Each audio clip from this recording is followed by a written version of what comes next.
বিচ্ছেদের প্রায় 2.5 বছর পর প্রাক্তন ভালোবাসার পুরুষটিকে দেখে থমকে গেল মোহ, তাও তার পাশে অন্য এক নারী সহ।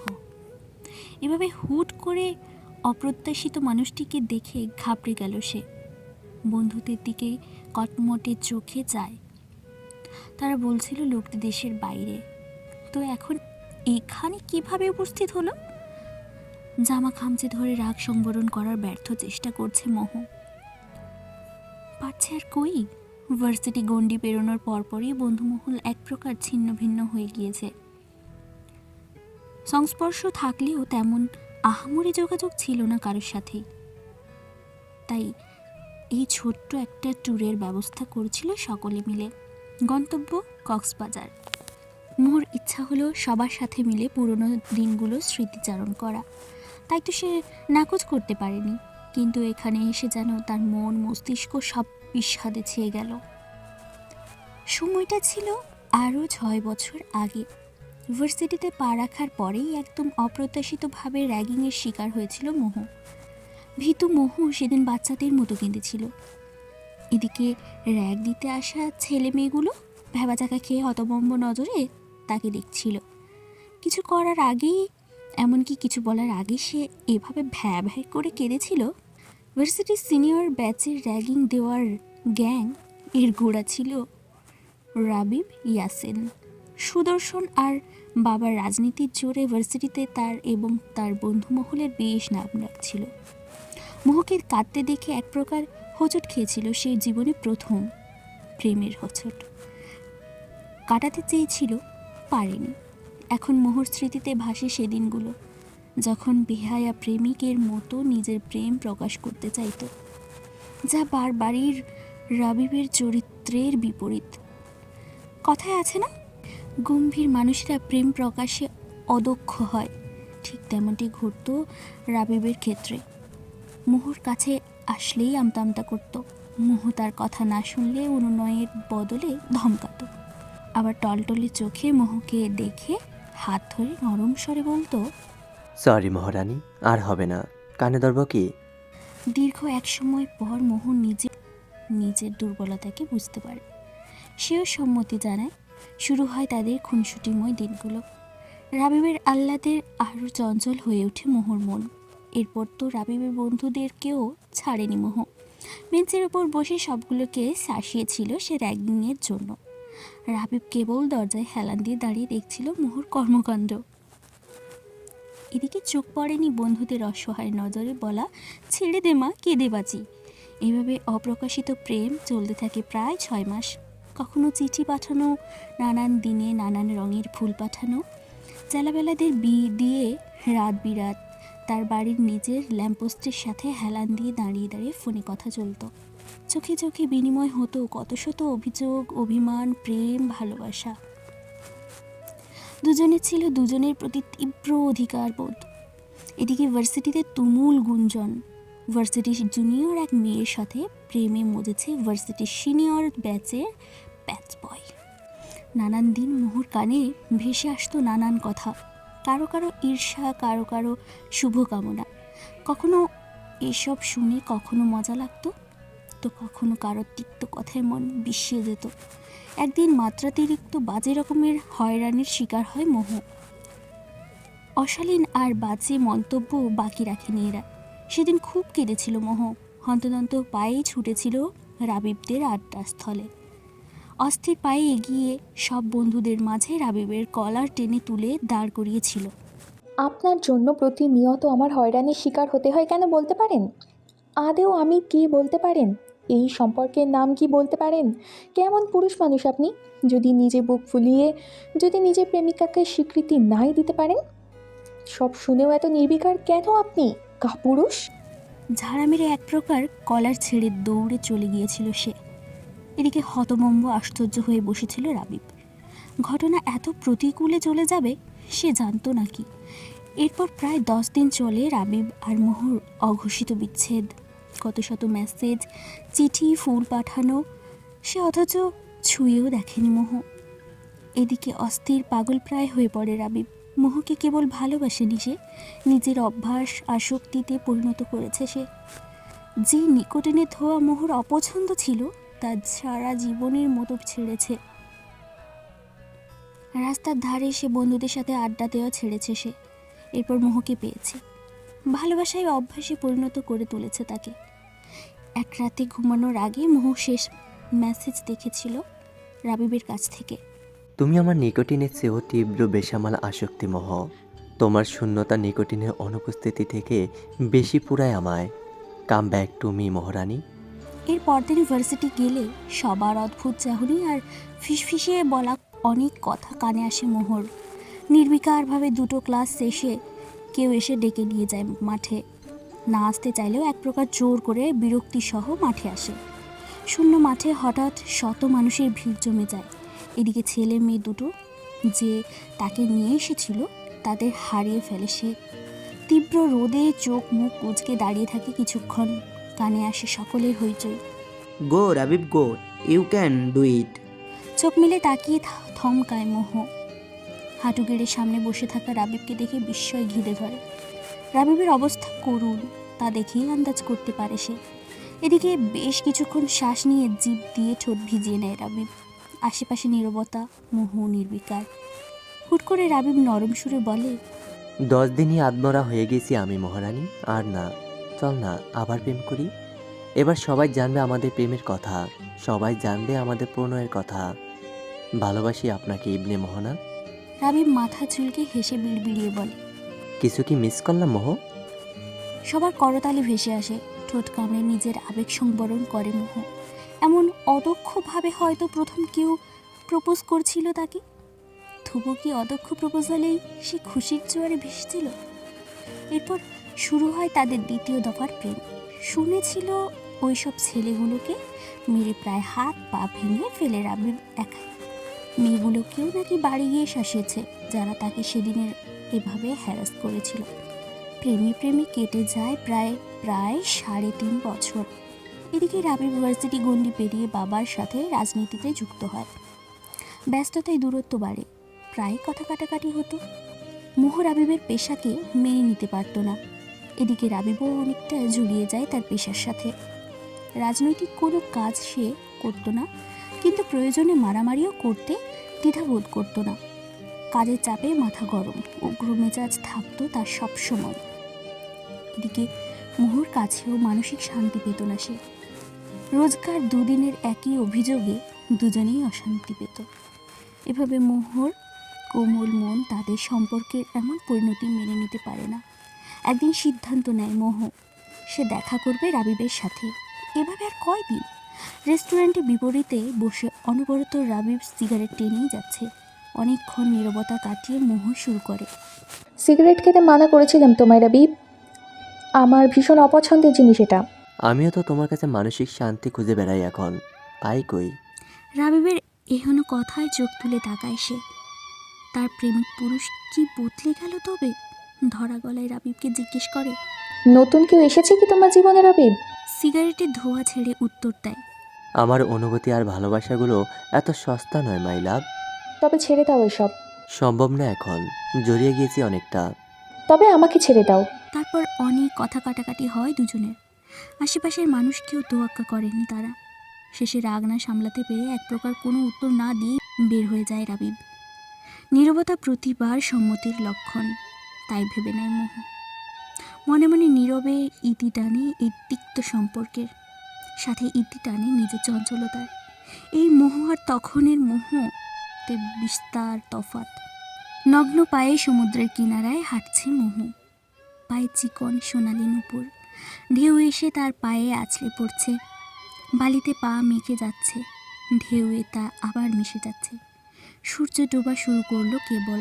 কি চমৎকার দৃশ্য! নিজের গায়ের চাদরটা আরেকটু আষ্টে পৃষ্ঠে পেঁচিয়ে নিল মোহ। হঠাৎ পাশে কারোর উপস্থিতি অনুভব করলো। পা ঝোলা থমকালো তার। পাশেই সেদিন রাবিবের সাথে আসা সুপ্তি নামক মেয়েটাকে দেখে চমকালো সে। তবে তা প্রকাশ করলো না। সে আবার হাঁটা শুরু করলো। এদিকে মেয়েটি হাসি হাসি মুখে কথা বলা শুরু করলো। হাই, আমি সুপ্তি। তুমি নিশ্চয় মোহনা, রাইট? মোহর উত্তর দিতে ইচ্ছে করলো না। তবুও সে ছোট করেও জবাব দিল। জি। মেয়েটি এবার তার সাথে তাল মিলিয়ে হাঁটতে হাসি মুখে কথা বলা শুরু করলো। কাল সবার সাথেই টুকটাক আলাপ হলো, তুমি তো কাছেই আসলে না, তাই কথা বলার সুযোগ পেলাম না। তুমি কি খুব বেশি ইন্ট্রোভার্ট? মোহ বুঝল মেয়েটি বেশ কথা বলে, একদম তার বিপরীত, যদিও একসময় সেও এমনটাই ছিল। না, তেমন না ব্যাপারটা। মেয়েটি এবার উদাস গলায় আকাশের দিকে চেয়ে বলল। জানো, আমি কত আসতে চেয়েছিলাম কক্সবাজার, আমার সমুদ্র ভীষণ প্রিয়, কিন্তু আমার হাজব্যান্ড কখনোই আসতে দেয়নি আমাকে। বুঝই তো, একটু বেশিই ভয় পায় আমাকে নিয়ে, তবে অবশেষে আসতেই পারলাম। শেষ কথাটা বলেই মেয়েটি হেসে দিল। এদিকে মোহ ঠোঁট কামড়ে ধরল। তাহলে কি এই মেয়েটি রাবিবের স্ত্রী? বিয়েও কি করে নিয়েছে সে? ব্যথিত হয়ে উঠল তার মন। আশেপাশে তাকিয়ে বুঝতে পারল সে চোখে ঝাপসা দেখছে। গড়িয়ে পড়বে বোধহয় এখনই, তার কষ্টগুলো গালবে। এতদিন ব্যস্ততায় নিজেকে সবসময় নিজের আবেগগুলো থেকে দূরে রাখার চেষ্টা করত। শত হোক, রাবিব তার ভালোবাসার মানুষ ছিল, এখনও আছে বোধহয়, তবে সবসময় প্রকাশ করতে হবে তা তো নয়। মোহর ইচ্ছে হলো এখনই এদের সবাইকে ফেলে চলে যেতে অজানা গন্তব্যে। মেয়েটির হালকা ধাক্কায় সম্মতি ফিরে তার। অন্যদিকে ঘুরে চোখ মুখ স্বাভাবিক করে। কি হলো বলো তো, কোথায় হারিয়ে গেলে? আমি কি তোমায় বিরক্ত করছি? মোহ না সূচক মাথা নাড়ায়। মেয়েটি এবার মোহর দিকে চেয়ে বলল। রাবিব ভাইও একদম তোমার মতো, জানো, খুব চুপচাপ থাকে, প্রয়োজন ছাড়া তেমন কথাই বলে না। মোহ ও বলল কেবল। পুরো কথার মাঝে বুঝতে পেরে চকিতে নয়নে তাকালো সুপ্তির দিকে। ভাই? হ্যাঁ, আসলে রাবিব ভাই তো আমার 2 বছরের বড়। জানো, ভাইয়া ভীষণ ভালো, শাওনের বিপদে আপদে সবসময় বড় ভাইয়ের মতো পাশে থেকেছে, কিন্তু সে যে কেন এমন উদাসীন নিজের ব্যাপারে বুঝি না। শাওনকে? লাজুক হাসে সুপ্তি বলে। আমার স্বামী। বিস্ময় চোখ বড় হয়ে এলো মোহর। বিস্ময় কাটিয়ে প্রশ্ন করে। তাহলে তুমি তোমার স্বামীকে রেখে ওনার সাথে আসলে কেন?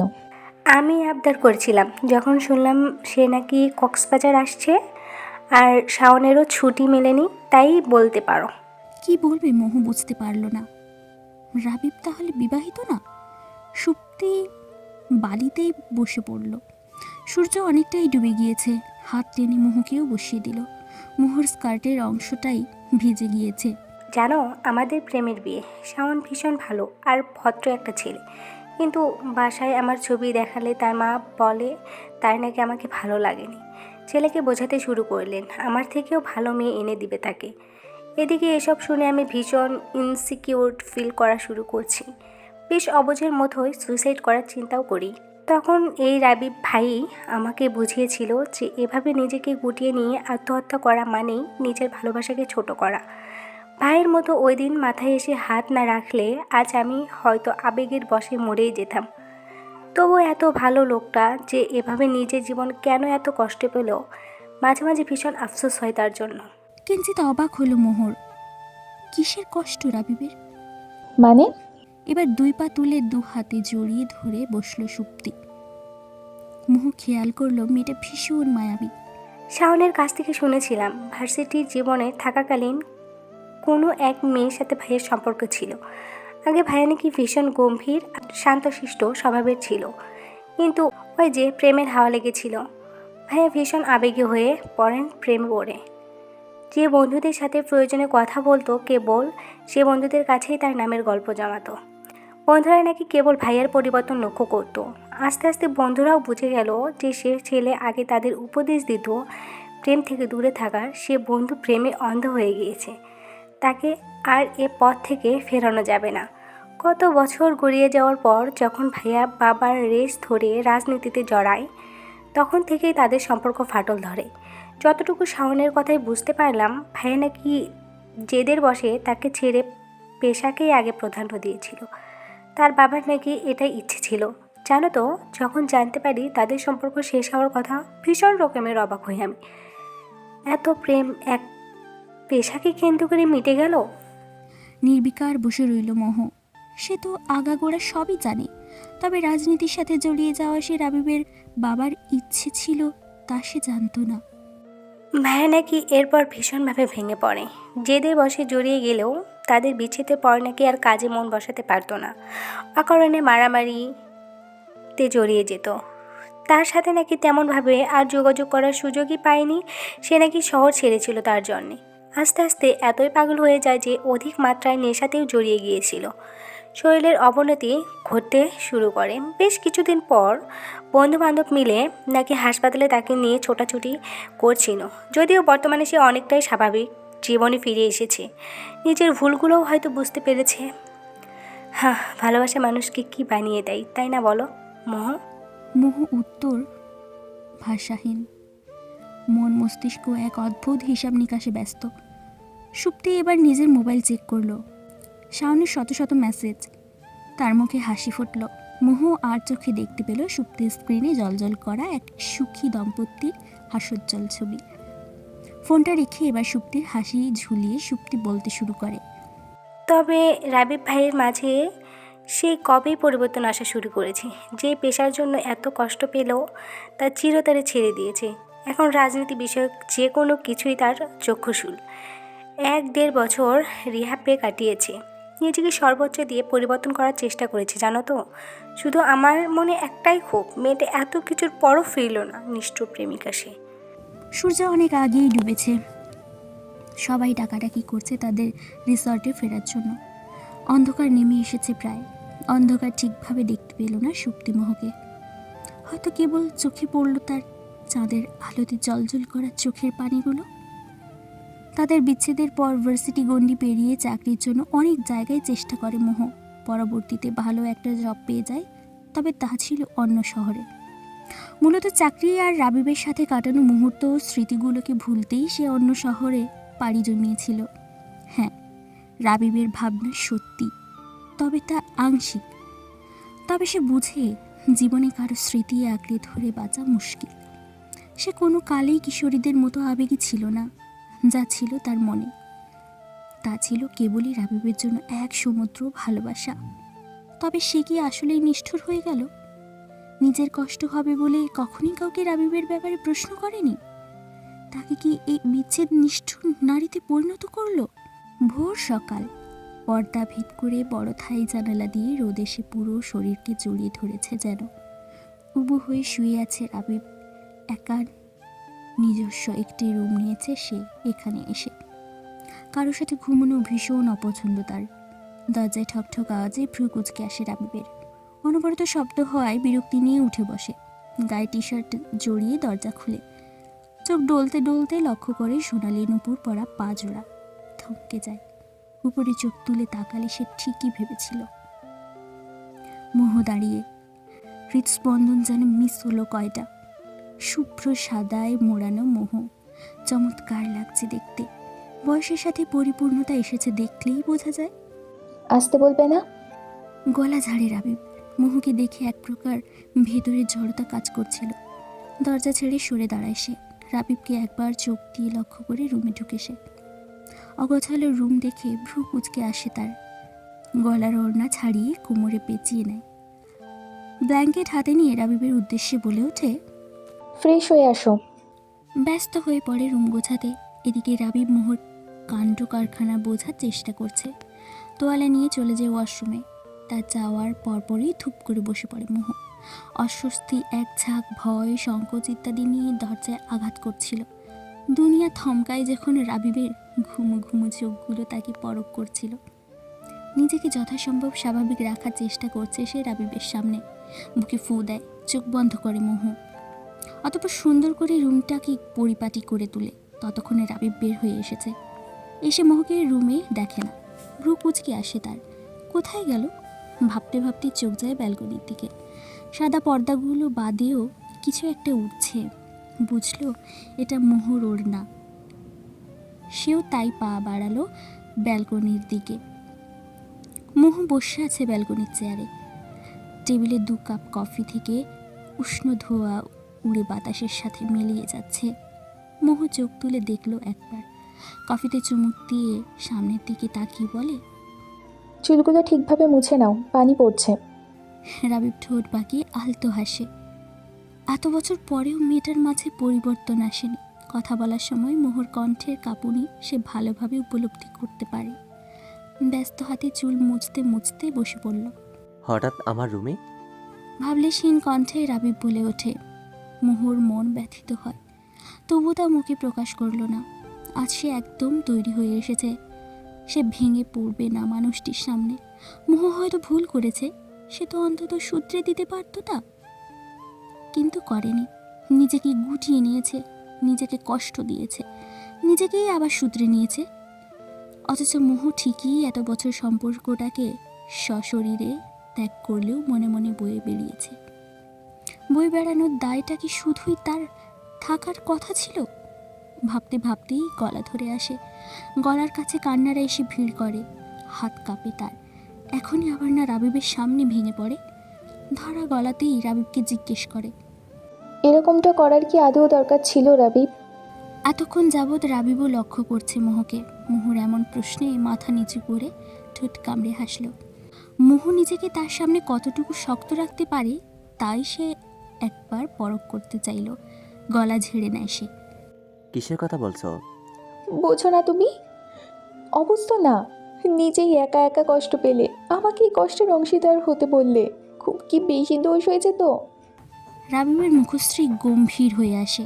গতকাল আর চোখে একবার সুপ্তি তার মোহকে লক্ষ্য করছিল সে। ঠোঁট কাটা সুপ্তি যে কিছু অবশিষ্ট রাখেনি জানাতে তা বুঝতে পারে সে। আকাশের দিকে চেয়ে বলে ওঠে, তুমি তো আমাকে ছেড়ে চলে গিয়েছিলে, দূরত্ব এতই বাড়িয়ে দিয়েছিলে যে পিছু ডাকার আর সাহস হয়নি। ফুপিয়ে ওঠে মোহ। এই তিক্ত কথাগুলো মানতে ভীষণ কষ্ট হয় তার। নিজেকে একবার রাবিবের জায়গায় চিন্তা করতেই কষ্ট দ্বিগুণ হয়ে ওঠে। সে নিজের চোখের সামনে শান্ত রাগী গম্ভীর রাবিবকে অশান্ত চঞ্চল হাসি খুশি রাবিবে পরিণত হতে দেখেছে। রাবিবের জীবনে মোহর পদার্পণই হয়তো ছিল রাবিবের পরিবর্তনের কারণ। রাবিবের মন নরম হয়ে আসে, পারে না আর এই অভিমানের অভিনয় করতে। অবচেতন মন এত কষ্টের ভার নিতে পেরেছে, কিন্তু অভিমান করতে সক্ষম হয়নি। রাবিব এবার হাঁটু গেড়ে মোহর সামনে বসে তার হাতের মুঠোয় মোহর তুলতুলে নরম হাত বন্দি করে নেয়। নরম হয়ে আসে তার স্বর। তুমিও তো একবারও ফিরে আসোনি মহারানী। আমরা সম্পর্কটাকে আরেকবার সুযোগ দেইনি। দোষের দায়ভারটা দুজনে ভাগাভাগি করে নেই। মোহর কান্নার বেগ বেড়ে যায়। নরম হাত দিয়ে রাবিবের হাতের তালু খামচে ধরে। অভিমানগুলো নোনা জলের মাধ্যমে ঝরে পড়ে। রাবিব কিছু বলে না, কেবল চেয়ে থাকে মোহর কান্না মিশ্রিত রক্তিম মুখ পানে। বেশ কিছু সময় পর কান্না থামে মোহর। রাবিবও ধৈর্য সহকারে অপেক্ষা করে। মোহ উঠে দাঁড়ায়, সাথে রাবিবও। ব্যালকনির গ্রিল ধরে দাঁড়ায় মোহ। স্বচ্ছ আকাশ, মেঘরাশি দলে দলে উড়ে চলেছে। হালকা ঠান্ডা বাতাস, সাথে সমুদ্রে উপচে পড়া ঢেউয়ের শব্দ। নিজে থেকে মোহ রাবিবের কাঁধে মাথা রাখে। রাবিব নিঃশব্দে মোহর কোমর জড়িয়ে ধরে কাছে টেনে নেয়। কাঁধে মাথা রেখেই নরম সুরে মোহ বলে ওঠে, আবারও প্রেম হলে কি ক্ষতি হবে আমাদের রাবিব? আমি ভীষণ চাই আবারও প্রেম হোক আমাদের প্রথম দিনের মতো, আবারও পরিণয় ঘটুক আমাদের প্রথম দিনের মতো। আমি ভীষণ চাই রাবিব, আমাদের তিক্ততা নিয়ে শেষ করা সম্পর্কটা শেষ পর্যন্ত পরিণয় পায়। উত্তরের অপেক্ষায় মোহ মাথা তুলে তাকায়। আমিও ভীষণ চাই আমার যন্ত্রণাগুলো কমুক মহারানী। তোমাকে সারা প্রতিটি মুহূর্ত বিষাক্ত লাগতো আমার, শূন্যতা পুড়িয়ে ছাড়কার করতো আমায়। আমিও ভীষণ চাই আমাদের সেই প্রথম দিনের মতো আবারও প্রেম হোক, যেখানে পবিত্রতা শুদ্ধতা ব্যতীত কিছুই থাকবে না। মোহ প্রাপ্তির হাসি হাসে।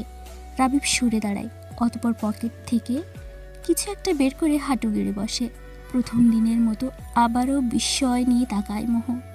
বুকে ফু দিয়ে রাবিব বলতে শুরু করে, চলো তৃতীয় দফায় আবারও প্রেম হোক আমাদের, যেখানে আমার মনের রাজ্যে একমাত্র রানী হবে তুমি মোহনা, শুধুই তুমি। ওইলো মেরেমি। চোখ টলমল করছে পানিতে মোহর। এবার আর কোনো বাধা নেই, প্রাণ খুলে কাঁদতে পারবে সে এবার। এই 2.5 বছর ধরে জমিয়ে রাখা কষ্ট দুঃখগুলোকে এক নিমেষে চলে গেল। মোহর অনামিকায় পাতলা হীরের আংটিটা পরিয়ে সশব্দে আঙুলের চুমু খায় রাবিব। মোহ হেসে জড়িয়ে ধরে রাবিবকে। রাবিবের পুরুষালী দেহতে মিশে যায় মোহর ছোট্ট শরীর। মন বলে ওঠে, এই পুরুষটা একান্তই তার। মোহর কানের লতিতে শব্দ করে চুমু খায় রাবিব। ফিসফিসিয়ে কানের কাছে বলে ওঠে, কোনো কিছু কি মিস করে গেলাম মহারানী? মোহ চোখে পানি নিয়েই হেসে দেয়। নিচ থেকে করতালির শব্দ ভেসে আসে। চকিত নয়নে রাবিব মোহ দুজনেই নিচে তাকায়। বন্ধু বান্ধব সবাই হাসি মুখে করতালি দিচ্ছে। রাবিবের এক বন্ধু চিল্লিয়ে বলে ওঠে, কিরে মামা, তুই তো বললি প্রপোজ করবি কেবল, এদিকে ডিরেক্ট বিয়ের প্রপোজাল। মোহ অবাক চোখে তাকায় রাবিবের দিকে। তার তাকানোর মানে হয়তো বুঝতে পারে রাবিব। মাথা চুলকে বলে, জানি তো আমি এসবে কাঁচা, তাই আর কি। তার মানে এখানে আসা, আমাদের দেখা হওয়া, আমাদের সব কিছু প্রি প্ল্যান্ড ছিল? তুমি জানতে আমি নিজে থেকে আসবো তোমার কাছে? রাবিব ঠোঁট চেপে ধরে হ্যাঁ সূচক মাথা নাড়ায়। মোহ কি বলবে ভেবে পায় না। আস্তে করে রাবিবের বুকে বাড়ি মারে। সকলে নিচে হাসি মুখে তাদের ছবি তুলছে। সকলে তাদের মিলনে খুশি, কেননা তাদের সুখ দুঃখের সাক্ষী তো এই মানুষগুলোই ছিল। এদিকে বিস্ময় নিয়ে এতক্ষণ সব দেখলো সুপ্তি। তার মনে পড়ে যায় মোহকে বলা কথা। আসলে কি মোহ নিষ্ঠুর ছিল?